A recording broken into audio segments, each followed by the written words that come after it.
Hey guys, this is Eddie.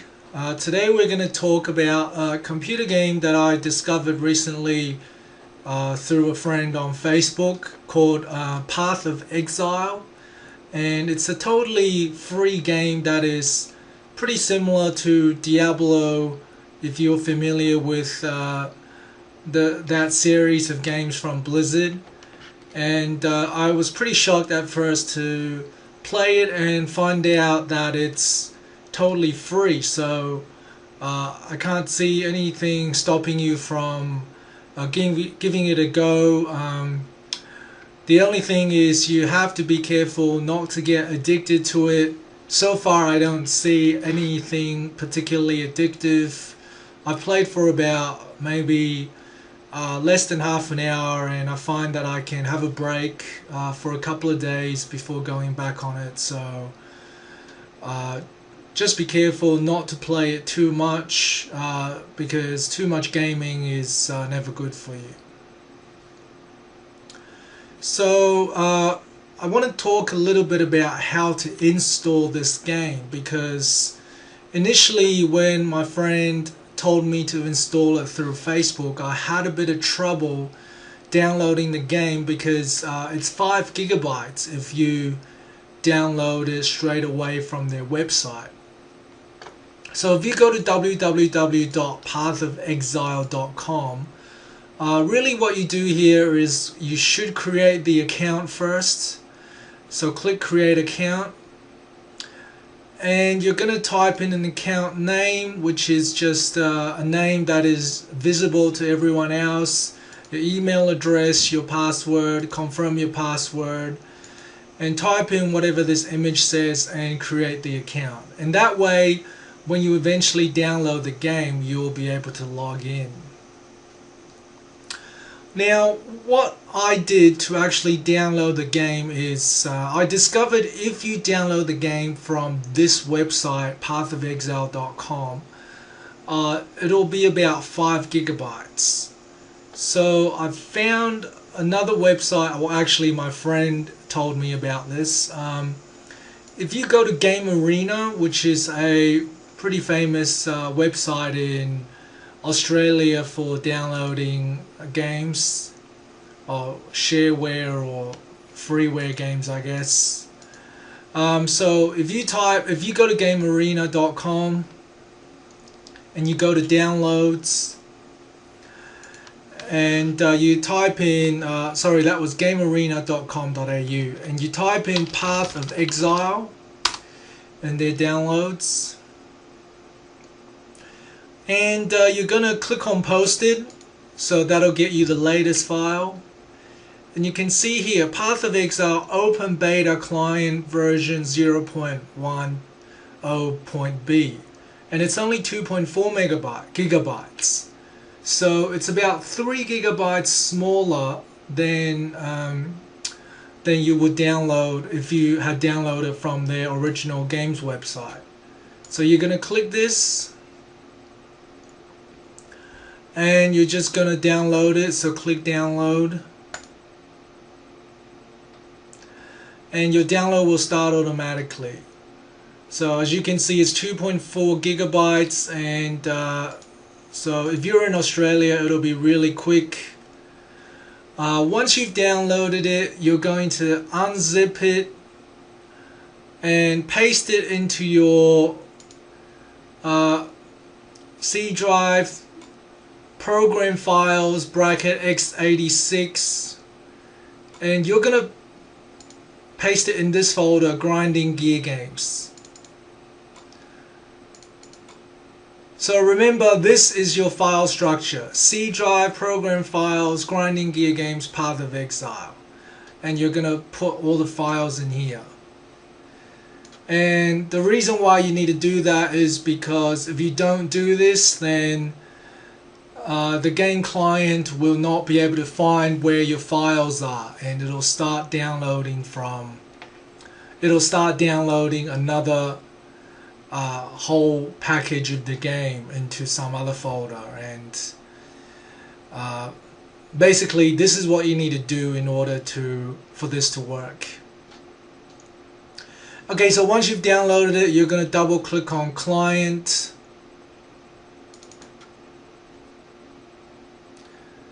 And you can see it's checking resources.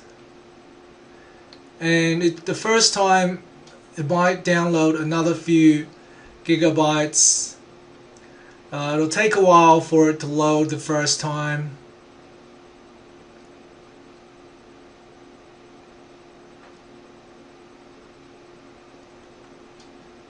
So you can see it's loading. I'll pause the screen. Okay, so once it has loaded, you'll get onto their login screen, and I'm just going to turn the volume down a little bit. So you can go into options, and you'll see that the display mode is windowed, and that's why you can see this window here. What you can do is you can change it to full screen, and then what that means is you won't see a little window and you'll see the game in full screen. And the resolution, if you have a big 20 plus inch LCD monitor, then you should probably click on this bottom one here to give you the biggest screen possible. And then you're going to close. You're going to save it and close once you have done your settings. Your email and your password, well, these are the this is what you use to this is what you signed up with on their website, so I'll let you type those in. Once you have done that, you're going to log in, and there's 3 gateways you can choose from. Just going to choose America, so log in. And I'm going to create a new character. So when you create a new character, there's 1, 2, 3, 4, 5, 6 characters you can choose from. And I'm just going to pick the duelist. So you get a bit of an introduction. Type in the name, so I'm just going to put in, let's say, Jet Li.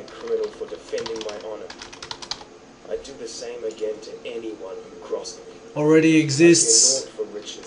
Jet Li. I'm just going to put in the Chinese name.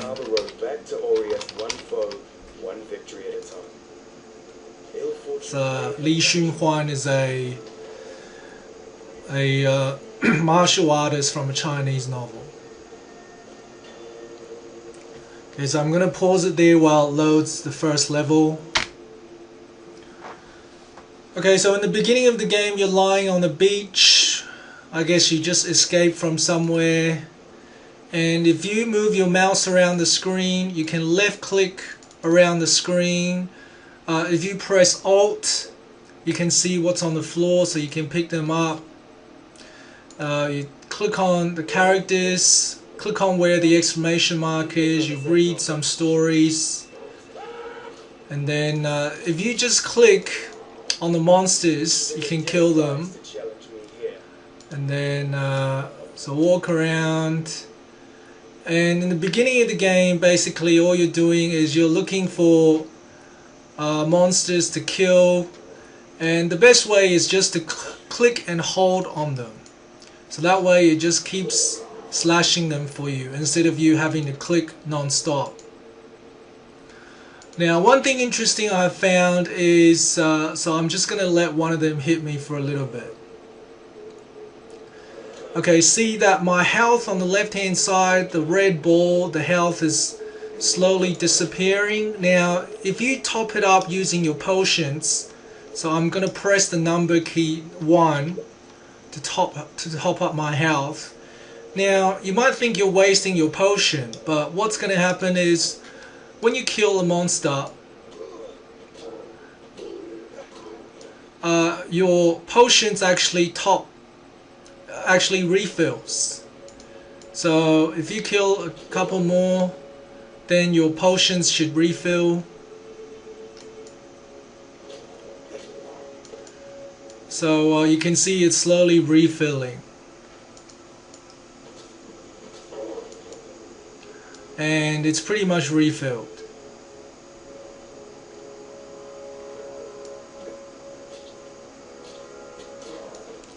So the potions are pretty much fully refilled.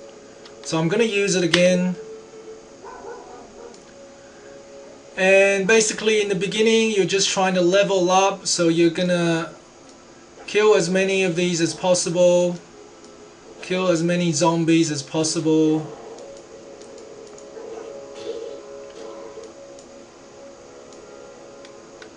Now you're going to press I on your keyboard.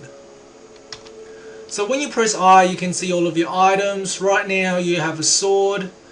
I don't have any other sort of equipment, but if you have a helmet or if you have some body armor, then it'll show up here.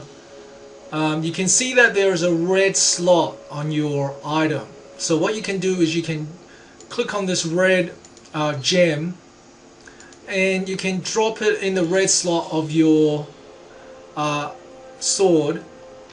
And what that means is every time you use a sword, you get a new skill that you can hold down the right mouse button to use. And this is, the character swings their weapon in an arc towards the target, also does damage to nearby monsters. So when you press the right key, I'm just going to get a few of them together now. If you press the right button, right mouse button, you can see that you're doing damage to all of them. Now don't forget to top up your health, so I just pressed number 1 to get my health back up. Okay, so I'm gonna keep going until I get to inside the town. So what just happened was I just gained a level, and if you look down on the bottom here, this is the experience bar. And you can see that right now I'm on level 2, and I've currently gained 1% of the experience points needed to get on to the next level. And so I've just gained a level. So when you gain a level, you can see this plus button here. If you click on that, then you can choose basically how you want to advance your levels. You can either increase damage or increase your attack speed as a duelist.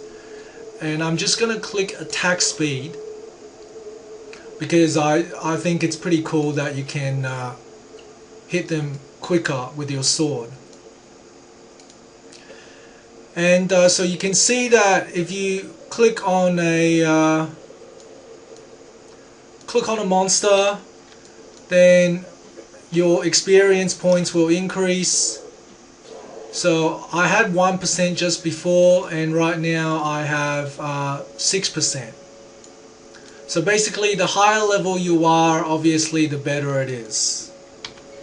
Now this is the level 1 boss heal lock, and I would suggest clearing all the monsters around it before you attack the boss. Oops. Simply because it's going to be a bit hard to kill it if you have a lot of things around it. So make sure your health is topped up, and if you go near it, hit it a few times, and as your health goes down, I would probably run away a little bit while you're topping it up, and then go back and keep killing it. I guess it's a pretty easy boss since it's only level 1. So run away, top up your health, go back, keep going.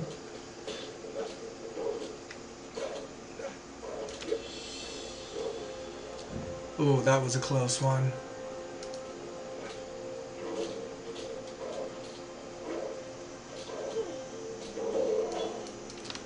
So once the boss is dead, make sure you press the Alt key and you pick up all these items. Now, when you see that an item is unidentified, what you can do is you can right click on the scroll of wisdom and then left click to identify it. So you can see that I've just picked up a reinforced plate, so I'm going to left click on that, drag it to the middle, and that means I've just equipped it. You can see a change in the image for my character here. So I have 11% increased armor, 11% increased block. Here's also a unidentified weapon, so I'm going to identify that. 20% increased stun duration, so that's got to be better than my rusted sword. So I've just equipped that. Now just keep in mind though that my rusted sword has 3 slots for gems and my current weapon only has 1 slot. Okay, so I'm gonna enter the town now that I've killed the boss, and so that concludes the first level.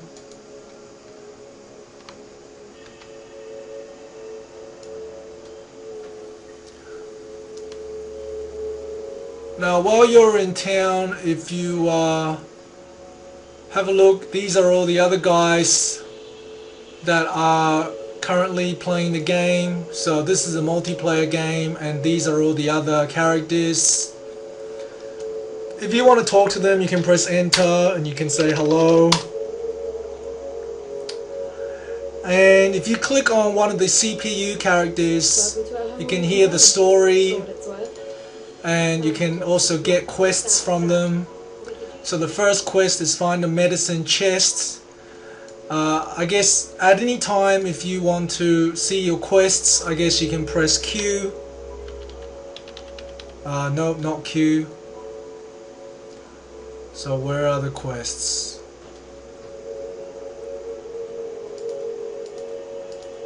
Press U. Press U if you want the world panel. So press U and you can see that these are the quests. Shows where you are and where you need to get to for your quests. And one thing that shocked me a little bit is when I was selling the items, I found out that there is no gold in this game. So what that means is if you sell something, you get an item in return. So I'm going to sell all these items.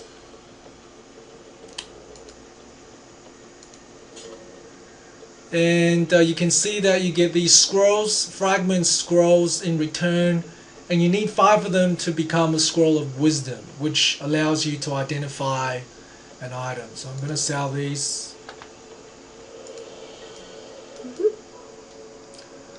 So basically that is the end of the tutorial. You're going to talk to everyone, get more quests, and then you're going to proceed to the next level. Okay, thanks for watching. See you next time.